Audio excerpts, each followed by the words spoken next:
అంతకుముందు చూసాం, అధికారం పోయాక 2 ఏళ్ళుగా చూస్తున్నాం. కానీ ఇక్కడ అమాయకమైన కుటుంబాలను టార్గెట్ చేసి ఇప్పుడేంటి వాళ్ళ పార్టీలో వరుసగా ఒక్కొక్కళ్ళు జైలుకి వెళ్తున్నారు. ఎందుకు వెళ్తున్నారు? ఏ అంశాలు వెళ్తున్నారు? ఇప్పుడు నిన్న చింతాడ రవి అతను వెళ్ళింది ఏంటి? అసభ్యంగా ఒక విధుల్లో ఉన్న ఎస్ఐని ఇష్టం వచ్చినట్టు అబ్యూస్ చేసే బిహేవియర్ వల్ల వెళ్ళాడు. దానికి కొడాలి నాని లాంటి వాళ్ళు ఇంకోళ్ళు ఏదో మాట్లాడతారు. తర్వాత ఈ విరూపాక్ష అనేవాడు ఆయన ఎమ్మెల్యే, పేరుకి ఎమ్మెల్యే ప్రజాప్రతినిధి, ఏం చేశాడు? ఇంటికి వెళ్ళి దౌర్జన్యం చేస్తే ఆ కేసులో, ఆ తర్వాత సీదిరప్ప, ఇలా వరుసగా ఎపిసోడ్లు ఉంటే వీటిని పక్కదారి పట్టించడానికి, అంటే నేరాలు నాటకాలని ఎందుకన్నానంటే అదేదో రైమింగ్ కోసం కాదు, ఈ నేరస్తులను నిందితులను కాపాడుకుంటూ ఆయన సపోర్ట్ సిస్టమ్ లాగా నిలబడ్డాడు కదా. ఈయన ఇప్పుడు ఇస్తున్న మెసేజ్ ఏంటని, ఇప్పుడు ఈయన వెనకాల ర్యాలీ అయ్యేవాళ్ళు ఎవరు అనే ప్రశ్నకి, ఈ తప్పులు చేసేవాళ్ళు లేకపోతే ఈ సంఘ విద్రోహంగా మారాలి అనే కొంతమంది ఉంటారు కదా, ఒక రకమైన సైకలాజికల్ ప్రాబ్లం అది, వాళ్ళందరూ ఈయన వెనకాల ర్యాలీ అవుతున్నప్పుడు దీనికి ఏంటి ఒక పరిష్కారం ఏమన్నా ఉంటుందా దీనికి? మీరు ఇప్పుడే జస్ట్ ఒక సైకలాజికల్ ప్రాబ్లం గురించి మాట్లాడారు. నా ఉద్దేశంలో జగన్మోహన్ రెడ్డి గారు తాత్వికంగా మాట్లాడాలి అని చెప్పానంటే. సారీ, ఎట్లా? తాత్వికంగా ఫిలసాఫికల్ గా మాట్లాడాలి అని చెప్పానంటే, జగన్మోహన్ రెడ్డి ఒక నిహిలిస్ట్. అంటే ఆయన కన్స్ట్రక్షన్ కోరుకోడు, డిస్ట్రక్షన్ కోరుకుంటాడు. డిస్ట్రక్షన్ కోరుకునే వాళ్ళనే నిహిలిస్ట్ అని చెప్పానంటారు. Is not a politician. నిజంగా పొలిటీషియన్ అయితే మీరు చూడండి, ప్రతిసారి ఆయన ఎక్కడికన్నా పోనింది. మీరు ఇంతకు ముందే చెప్పారు, టీడీలో అప్పలరాజు దగ్గర ముందు పోవాలా, ఆ అప్పలరాజు కొడుకు వల్ల చనిపోయినటువంటి ఆ ఫ్యామిలీ దగ్గరకు ముందు పోవాలా? ఇది రాజకీయం. అంటే కనీసం రాజకీయం చేయటం కూడా జగన్మోహన్ రెడ్డికి రాదు. అంటే నేను అనుకుంటున్నా పర్సనల్ గా, అంటే ఆయనకు రాజకీయ మైలేజీ రావాలంటే నేనేం చేయాలనేది ఆయనకు తెలియదు. లేకపోతే ఆ విధంగా ఎందుకు ప్రవర్తిస్తాడు? దానివల్ల జనం ఏమనుకుంటారు అనేటటువంటి సోయి ఉండాలి కదా. ఆ విధంగానే దేవరపల్లిలో, అదే విధంగా కాకాని గోవర్ధన్ రెడ్డి కానీ, లేకపోతే అంతకుముందు మీరు చిత్తూరు జిల్లాలలో మాడికాయలకు సంబంధించినటువంటి ఏదైనా సరేనండి, ఎక్కడికన్నా పోనీయండి, అతను ఎంత వాళ్ళ పార్టీ నాయకుడు ఎంత దుర్మార్గం చేసినా చివరికి డ్రైవర్ని చంపేసి డోర్ డెలివరీ చేసినా కనీసం నువ్వు తప్పు చేసావురా, ఇది చాలా తప్పురా, అసలు ఊకే సస్పెండ్ చేయటం కాదు, అతను పూలదండలు కూడా వేసినటువంటి పరిస్థితి. అతని బిహేవియర్ చూడండి, ఎక్కడికి వెళ్ళినా కూడా చంద్రబాబు నాయుడు గారిని ఆయన ప్రెస్ మీట్ లో కనీసం 100 సార్లు తిట్టారు.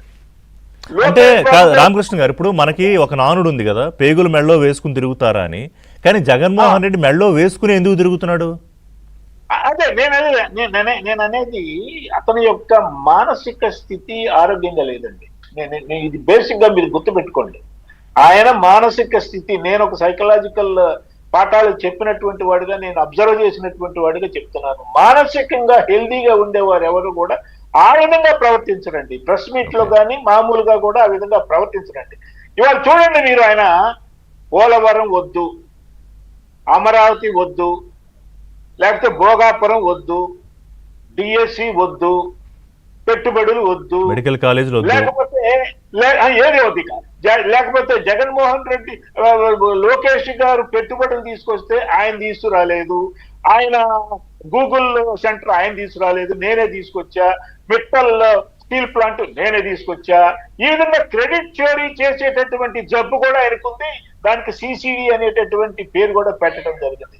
ఇక్కడ మీరు గుర్తుపెట్టుకోవాలి, అసలు ఎవరైనా కూడా సమస్య వచ్చినప్పుడు ఎమ్మటే ప్రతిస్పందించాలి. ఎప్పుడో సంవత్సరం క్రితం డిఎస్సి నోటిఫికేషన్ వచ్చింది. సరే, నువ్వు డిఎస్సి, నేను చెప్పాను కదా, మొట్టమొదటిలో చెప్పాను కదా, నేను 30 సంవత్సరాలు ఉంటాను కాబట్టి అసలు డిఎస్సి అయిపోయినా పర్లేదు, ఉద్యోగాలు అయిపోయినా పర్లేదు అని చెప్పారు అనుకున్నాడు. సంవత్సరం క్రితం జరిగినటువంటి ప్రక్రియకు ఇమీడియట్ గా ఎందుకు ప్రతిస్పందించలేదు? రిజల్ట్స్ వచ్చినప్పుడు ఎందుకు ప్రతిస్పందించలేదు? పోనీ సెక్రటరియట్ దగ్గర పెద్ద టెంట్ వేసి అక్కడ అపాయింట్మెంట్ ఆర్డర్లు ఇచ్చారు, కనీసం అప్పుడు కూడా విమర్శించలేదు కదా. సంవత్సరం తర్వాత ఇప్పుడు నువ్వు ఎందుకని కూడా చేస్తున్నావు అని చెప్పానంటే, ఇక్కడ డొమెస్టిటీ ఉందండి. ఇది కూడా నేను చెప్తున్నా, ఇది ఒక రాజకీయం తెలియదు అని చెప్పని అంటానికి దాదాపు 5,70,000 మంది అప్లై చేసుకున్నారు. దాదాపు 3,40,30,000 మంది దాకా రిజిస్టర్ అయ్యారు. అందులో దాదాపు 2,91,000 మంది ఉద్యోగానికి అప్లై చేసుకున్నారు, రాశారు, ఎగ్జామ్ రాశారు. అంటే రిజిస్టర్ అయినటువంటి వాళ్ళలో 92% మంది ఎగ్జామినేషన్ రాశారు. వీళ్ళలో కేవలం 16,000 మందికే ఉద్యోగాలు వచ్చినాయి. కాబట్టి మిగతా వాళ్ళందరూ ఉద్యోగాలు రానటువంటి వాళ్ళు ఆందోళన చెందుతారు, మాకు ఉద్యోగం రాలేదు అని చెప్పని వాళ్ళల్లో ఒక రకమైనటువంటి వ్యతిరేకత చంద్రబాబు నాయుడు పట్ల, పవన్ కళ్యాణ్ పట్ల, బీజేపీ పట్ల, మొత్తంగా కూటమి పట్ల వ్యతిరేకత వస్తుంది. మనం కనుక ఈ ఉద్యమాన్ని స్టార్ట్ చేస్తే వాళ్ళందరూ మన వెనకాల వస్తారని చెప్పని ఊహించాడు ఆయన. కానీ వస్తారండి ఏడే ఉంది 16,000 ఉద్యోగాలండి, 16,447 వచ్చింది. అంటే అనేక కారణాల వల్ల 400 మందికి ఇయ్యలేదు. వీళ్ళందరూ ఈయన వెనకాల వాళ్ళంటే అంటే ఇప్పుడు డిఎస్సి రాసినటువంటి వాళ్ళు, నేను కూడా డిఎస్సి పుస్తకాలు రాసే అనేక డిఎస్సి 94 నుంచి చూశానండి.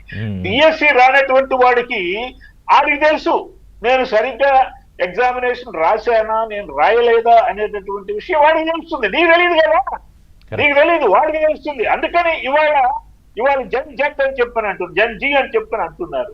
నేను అనేక ఫోటోలు చూశానండి వీళ్ళ నిరసన ఉద్యమంలో. జన్జీ అంటే ఏంటంటే 1997, 2012 మధ్యకు పుట్టినటువంటి వాళ్ళు ఎవరైతే ఉన్నారో వాళ్ళు ఉద్యమం చేస్తే దాన్ని జన్జీ వార్ అని చెప్పని అంటారు. అంతే కదండి. వెనకాల ఏం పెట్టుకున్నారు, జన్జీ వార్ అని చెప్పని పెట్టుకున్నారు. కానీ అక్కడ ఉన్నటువంటి దున్నపోతులు ఉన్నారండి. 60 సంవత్సరాలు పైబడినోడు, 50 సంవత్సరాలు పైబడినోడు ఎవడన్నా 1997, 2012 మధ్య పుట్టినటువంటి వాళ్ళు అక్కడ ఉన్నారండి. మీరు రాష్ట్ర వ్యాప్తంగా చూడండి, 175 నియోజకవర్గాల్లో చూడండి. ఇంకొకటి కూడా నేను చెప్తాను రిషి గారు, ఇక్కడ నిన్న నాకు చాలా నచ్చిందండి. అతను తెలుగుదేశం పార్టీ కాదండి, అయినా కూడా చాలా తెలుగుదేశం పార్టీ వాళ్ళ కంటే కూడా బాగా మాట్లాడాడు. ఎవరండి? తిరుపతి మాజీ ఎంపీ చింతామోహన్ గారు. ఏమంటాడు? నేను నెల రోజులుగా అబ్జర్వ్ చేశా ఈ 2025 డిఎస్సి ప్రక్రియని. ఎక్కడ కూడా అవినీతి జరిగినట్టు గాని, లీకేజీ జరిగినట్టు గాని, అక్రమాలు జరిగినట్టు గాని, డబ్బులు తీసుకొని ఉద్యోగాలు జరిగినట్టు గాని నాకు అనిపించలేదు. లీకేజీ లేదు, బైకేజీ లేదు, ఏ కేజీ లేదు. ఇది ఈ జగన్మోహన్ రెడ్డి ఆడుతున్నటువంటి నాటకం అని ఆయన చెప్పాడు. నేనేమంటానంటే మా పార్టీ తెలుగుదేశం పార్టీ వాళ్ళు కూడా, నేను నంద్యాల జరిగిందండి ఉద్యమం, మీరు చూశారు చూడలేదు, ఆంధ్రజ్యోతిలో వచ్చింది, అది నేను చూశాను ఇవాళ. కొండారెడ్డి బురుజ్ దగ్గరే కాదు, నందిగాల కూడా జరిగింది. జరగచ్చు అన్ని చోట్ల. ఏమంటే అన్ని చోట్ల కూడా ఈ ఉద్యమం జరగబోతోంది. జగన్మోహన్ రెడ్డికి ఒక రకంగా చెంప పెట్టు కాబోతుంది ఏదో అనుకున్నాడు ఆయన, కానీ ఆయన పూర్తిగా రాజకీయంగా అపస్వాలయ్యాడు. రవికిరణ్ గారు, ఈ 2 ఏళ్లలో అతను అధికారం కోల్పోయాక వేసుకున్న సెల్ఫ్ గోల్స్ లో